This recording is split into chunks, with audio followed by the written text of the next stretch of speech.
Hello friend, आज हम तुलनात्मक राजनीति के अलग आगे के क्वेश्चंस आंसर्स लेंगे। इससे पहले भी एक वीडियो में हमने तुलनात्मक राजनीति के स्टार्टिंग के क्वेश्चन आंसर डाले हैं, तो उसे नहीं देखा हो तो आप देख लीजिए ताकि आगे के क्वेश्चन आंसर में आपको कोई तकलीफ ना हो। तो चलिए स्टार्ट करते हैं। आज का हमारा टॉपिक तुलनात्मक राजनीति। वीडियो को लाइक, शेयर, सब्सक्राइब कीजिए और यूं ही आगे बढ़ते रहिए। Let's start. किसी समाज में पारस्परिक क्रियाओं की ऐसी व्यवस्था जिसमें उस समाज में बाध्यकारी या अधिकारपूर्ण आमंत्रण होते हैं, यह किसका कथन है? यह कथन ईस्टन का है कि किसी समाज में पारस्परिक क्रियाओं की ऐसी व्यवस्था जिसमें उस समाज में बाध्यकारी या अधिकारपूर्ण आमंत्रण होता है। ईस्टन। ठीक है। राजनीति व्यवस्था उस वैध व्यवस्था का नाम है जो समाज को सुव्यवस्थित रखती है अथवा जिसके माध्यम से रूपांतरण का कार्य होता है। किसका कथन है? आमंड का कथन है। राजनीतिक व्यवस्था उपागम की निम्न में से कौन सी विशेषता है? उपरोक्त सभी इसमें आएगा। ये सभी विशेषताएं राजनीतिक उपागम की विशेषताएं हैं। राजनीतिक उपागम की विशेषताएं में आएगा सीमा का विचार, अंगों की पारस्परिक निर्भरता, न्याय संगत शारीरिक उत्पीड़न। नेक्स्ट, पश्चिमी विश्लेषण पद्धति के असंतोष के कारण किस उपागम का आगमन हुआ? इसका आंसर है मार्क्सवादी उपागम का आगमन हुआ। सोवियत संघ का विकास सिद्धांत अर्थात मार्क्सवादी दृष्टिकोण तुलनात्मक विश्लेषण का वैकल्पिक ढांचा बन सकता है। किसका कथन है? स्टीफन क्लार्कसन का यह कथन है। स्टीफन क्लार्कसन का ये सोवियत संघ का विकास सिद्धांत अर्थात मार्क्सवादी दृष्टिकोण तुलनात्मक विश्लेषण का वैकल्पिक ढांचा बन सकता है। तुलनात्मक राजनीति में मार्क्सवादी लेनिनवादी उपागम को लोकप्रिय बनाने का श्रेय किसे जाता है? उपरोक्त सभी को लोकप्रिय बनाने का श्रेय जाता है, जिसमें है Alfred Meyer, Kautsky, Samuel Huntington, Brzezinski. Next, राज्य के सभी उपकरण इस बात के लिए वचनबद्ध है कि वे शक्ति ढांचे को बनाए रखेंगे और उसकी रक्षा करेंगे। किसका कथन है? रेल्फ मिलीबेल्ट का यह कथन है। नेक्स्ट, वस्तुतः संघर्ष उतने एक रेखाई नहीं है जितना मार्क्स ने इनकी ओर संकेत करने का प्रयास किया है। यह मानना था एसपी वर्मा का कि वस्तुतः संघर्ष उतने एक रेखाई नहीं है जितने मार्क्सवादी ने इनकी ओर संकेत करने का प्रयत्न किया था। नेक्स्ट, निम्न में से किसको आमंड ने राजनीतिक व्यवस्था का समर्थन माना है? राजनीतिक व्यवस्था का समर्थन किसने माना है? सहभागिता समर्थन को आमंड ने राजनीतिक व्यवस्था का समर्थन माना है। सहभागिता समर्थन को आमंड के आज्ञाकारिता समर्थन से तात्पर्य है कि कानूनों का पालन करना। यह आमंड के आज्ञाकारी समर्थन से तात्पर्य है। नेक्स्ट, राजनीतिक व्यवस्था बाध्यकारी भौतिक शक्ति के प्रयोग की एक एकाधिकारी व्यवस्था है। यह किसका कथन है? आमंड का कथन है कि राजनीतिक व्यवस्था वैध बाध्यकारी भौतिक शक्ति के प्रयोग की एक बाध्यकारी व्यवस्था है। फ्रीडमैन आवश्यक रूप से एक ऐसा तत्व है कि जो राजनीतिक व्यवस्था के सुव्यवस्थित रखता है, हालांकि वह स्वयं कितनी ही विकृतियों के अधीन है। किसका कथन है कि फ्रीडबैक जो है आवश्यक रूप से एक ऐसा तत्व है कि जो राजनीतिक व्यवस्था को सुव्यवस्थित रखता है, हालांकि वह स्वयं कितना ही विकृतियों के अधीन है। किसका कथन है? यह कथन है O.R. यंग का। इसका मतलब यह है कि फ्रीडबैक जो है, मतलब कि किसी के विषय में कोई विचार देता है तो वो अपने विचार प्रस्तुत कर देगा, लेकिन खुद में कितनी खामियां हैं वो खुद नहीं जानता है। खुद की खामियां वो नहीं देखता है, बस दूसरों पे लांछन आक्षेप लगा देता है, यानी दूसरों के प्रति वो अपना विचार प्रकट कर देता है, भले ही उस विचार को प्रकट करने के वो लायक हो या ना हो। नेक्स्ट, निम्न में से कौन से विचारक तुलनात्मक राजनीति के आधुनिक उपागम से संबंध रखते हैं? इसमें आएगा सी, ईस्टन, कालमैन, आमंड, ब्लेंडेल। नेक्स्ट, राजनीतिक विश्लेषण को कितने स्तरों में विभाजित किया गया है? 2 स्तरों में राजनीतिक विश्लेषण को विभाजित किया गया है। नेक्स्ट, एप्टर ने, निम्न में से कौन एप्टर के विश्लेषण से संबंधित है? तो ये तीनों जो रचनाएं हैं एप्टर के विश्लेषण से संबंधित है। एप्टर ने राजनीतिक व्यवस्थाओं को कितनी संरचनात्मक आवश्यकताओं में विभाजित किया है? 4 राजनीतिक अवस्थाओं में विभाजित किया है। निम्न में से कौन व्यवस्थावादी विश्लेषणवादी है? इसका जवाब है ई, उपरोक्त सभी, जिसमें आएगा ईस्टन, एप्टर, आमंड, हेरिन, एक्स। संविधानवाद, अवधारणाएं, समस्याएं और सीमाएं। संविधान सरकार का अर्थ सीमित सरकार होता है। हम एक संविधान के अधीन है, परंतु संविधान वह है जो न्यायाधीश कहते हैं। किस देश के संबंध में यह कथन है? अमेरिका देश के संबंध में यह कथन है।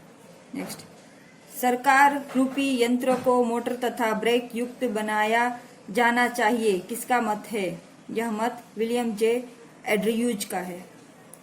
किस देश में संविधान संशोधन लोकप्रिय मतों के द्वारा किया जाता है? स्विट्जरलैंड में संविधान संशोधन लोकप्रिय मतों के द्वारा होता है।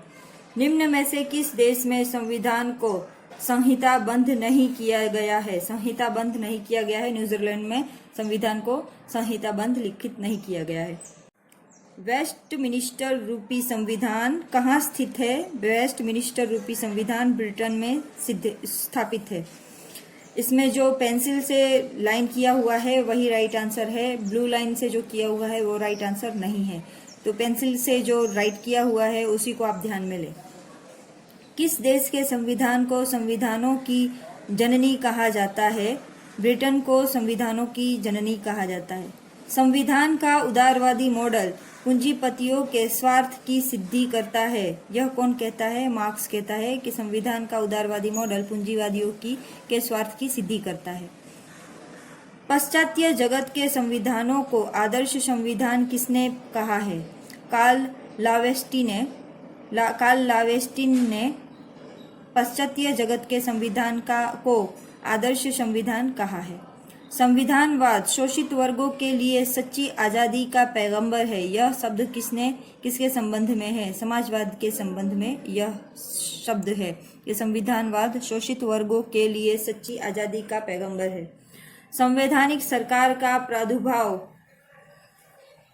प्राचीन यूनानी काल से माना जाता है। संवैधानिक सरकार का प्रादुर्भाव प्राचीन यूनानी काल से माना जाता है। वर्तमान में संविधान राजतंत्र कहाँ स्थित है? संविधान राजतंत्र कहाँ स्थित है? वर्तमान में संविधान राजतंत्र ब्रिटेन में स्थित है। ब्रिटेन में संविधान का अस्तित्व नहीं है। किसका मत है? यह मत है डी टाकवेल का कि ब्रिटेन में संविधान का अस्तित्व नहीं है। डी टाकवेल।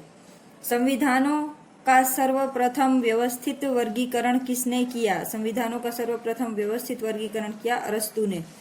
कठोर संविधान प्रायः लिखित होता है। कठोर संविधान जो होता है वो प्रायः लिखित होता है। अलिखित होगा तो उसमें कुछ चर्चाएं, दलीलें, वकीलें किया जा सकता है, कि नहीं ऐसा नहीं कहाँ लिखा है कि ऐसा हो सकता है, लेकिन जहाँ पे लिखित संविधान है वहां पे दलील जो है वो मायने नहीं रखती है। क्यों? क्योंकि अगर आप उस पर झूठ मूठ का बोलेंगे कि नहीं ऐसा हो सकता है, तो वो तुरंत लिखित जहाँ पे है उसको उस बात को लिखित बात से तोल मोल कर लिया जाएगा। इसीलिए लिखित संविधान को कठोर संविधान कहा जाता है।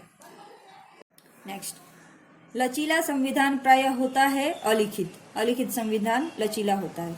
निम्न में से कौन उदारवाद के साथ साथ संविधान के संस्थापक थे?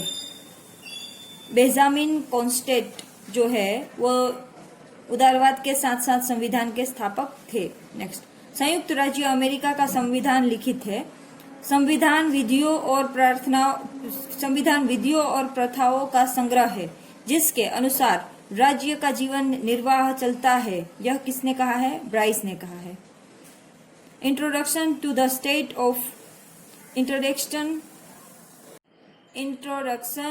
Study of the law of constitution किसकी रचना है? AVDK की रचना है। Introduction to the study of the law of constitution. सरकार का रूप एक नियत चक्र के अनुसार परिवर्तित होता है। किसका कथन है? प्लेटो का कथन है। संविधान को बिना राज्य नहीं रहेगा बल्कि वह अराजकता का एक शासन होगा। किसका कथन है? जेलिनी का कथन है कि संविधान के बिना राज्य नहीं रहेगा बल्कि वह अराजकता का एक शासन होगा। नेक्स्ट, संविधान में किसने शक्ति संबंध की आत्मकथा कहा है? संविधान में किसने शक्ति संबंधों की आत्मकथा कहा है? संविधान में फाइनर ने शक्ति संबंधों की आत्मकथा कहा है। गार्नर द्वारा प्रतिपादित संविधान के तत्व कौन से हैं? उपरोक्त सभी। सरकार, स्वतंत्रता, प्रभुसत्ता। ब्रिटेन का संविधान अलिखित है। संविधान एक मौलिक विधि है। नेक्स्ट, राज्य के अधिकारों, नागरिकों के अधिकारों और दोनों के संबंधों में सामंजस्य स्थापित किया जाता है। यह किसका कथन है? स्ट्रांग का कथन है कि राज्य के अधिकारों, नागरिकों के अधिकारों और दोनों के संबंधों में सामंजस्य स्थापित किया जाता है। स्ट्रांग्स का कहना है कि संविधान उन सिद्धांतों का समूह है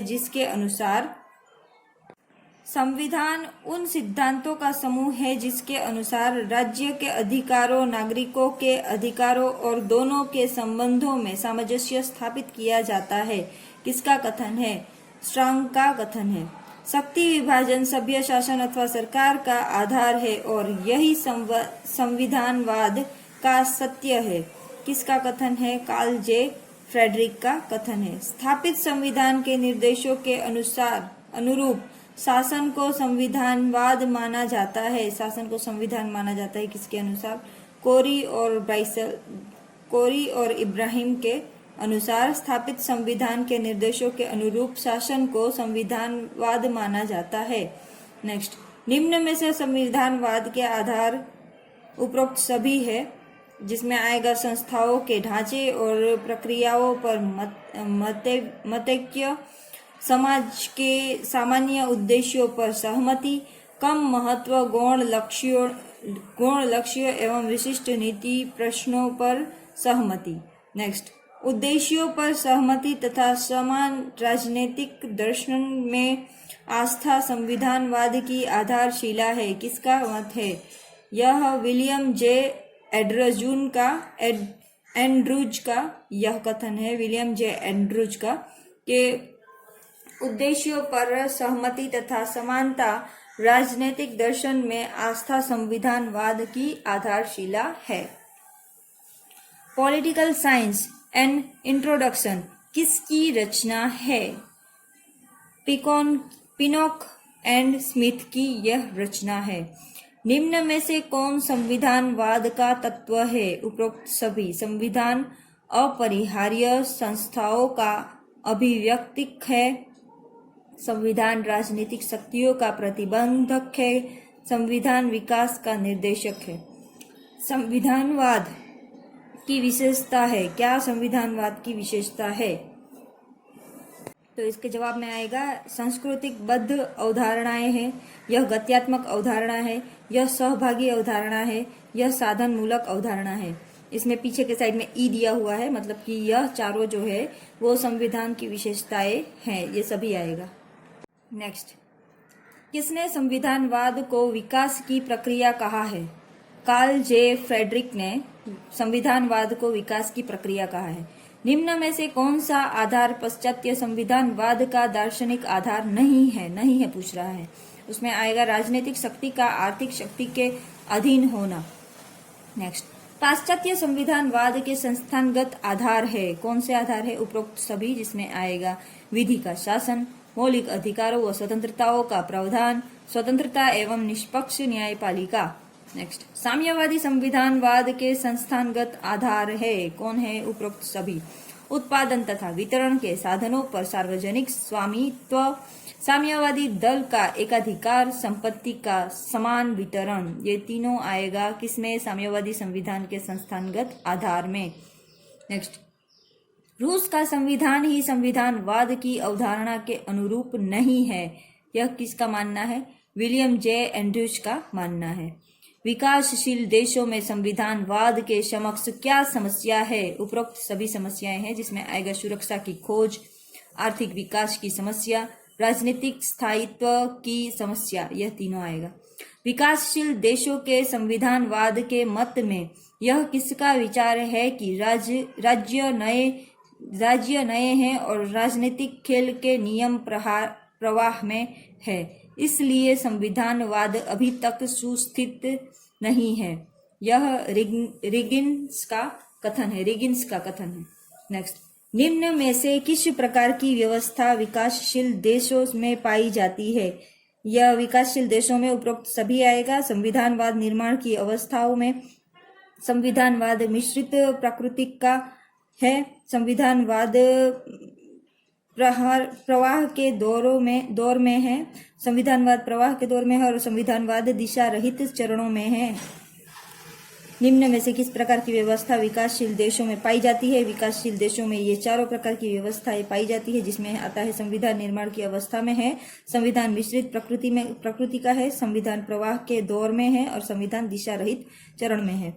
निम्न में से संविधानवाद के मार्ग में कौन सी समस्याएं आती है? उपरोक्त सभी, जिसमें आएगा युद्ध, निरंकुशतावाद, आंदोलनवाद। नेक्स्ट, संविधानवाद उस निष्ठा का नाम है जो मनुष्य संविधानवाद में निहित शांति में रखते हैं, जिससे सरकार व्यवस्थित बनी रहती है। किसकी परिभाषा है? इसमें आएगा B, encyclopedia of social science. Next, constitutional government and democracy किसकी रचना है? कार्ल जे फ्रेडरिक की यह रचना है, कॉन्स्टिट्यूशनल गवर्नमेंट एंड डेमोक्रेसी। तो आज के लिए इतना ही। तुलनात्मक राजनीति के अन्य क्वेश्चन और आंसर भी हम इसके साथ समाविष्ट करेंगे अपने नेक्स्ट वीडियो में। तब तक के लिए बने रहिए डॉक्टर AR यूट्यूब चैनल पर। Thank you very much. And video को लाइक कीजिए, शेयर कीजिए, हमें सपोर्ट कीजिए। अगर सब्सक्राइब नहीं किया है, नए हैं, तो सब्सक्राइब करके बेल आइकन को दबा दीजिए ताकि नए नोटिफिकेशन आपको मिलते रहें। अपना और अपने आसपास के सारे लोगों का ख्याल रखिए। शुक्रिया।